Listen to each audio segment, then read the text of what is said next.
Bel Mariano, gaya-gaya raw kay Maris Racal.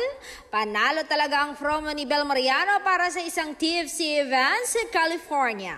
Paano ba naman kasi sa video na ipinost sa Instagram ng TFC o The Filipino Channel ay tampok ang isang parody video ni Bel Mariano ng isang nag-trending video ni Maris Racal. Maalalang last year nga ay nag-trend ang isang meme video ni Maris kung saan umiiyak at nakasimangot ito habang nagla-laptop at putol ng bangs. Kaloka.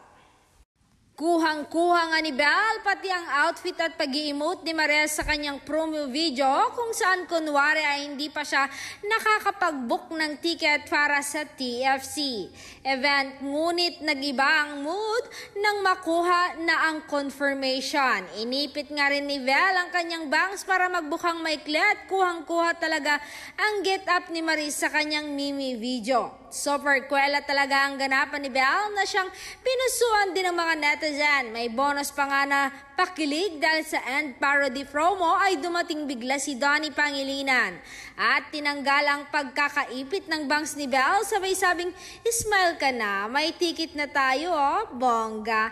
Nag-comment naman ang mga utaw na kinilig at natuwa sa promo na ito ni Bel Mariano. Say nila, OMG, not Bel reenacting the Maris Mimi. Ang ikli ng video pero parang uod ako sa kilig. Ay, taray ni Donnie all around. Ka-join nga para magpasaya ng mga kapamilya sa California ang Dondel and for sure ay marami ang nag-aamang sa pakilig nila.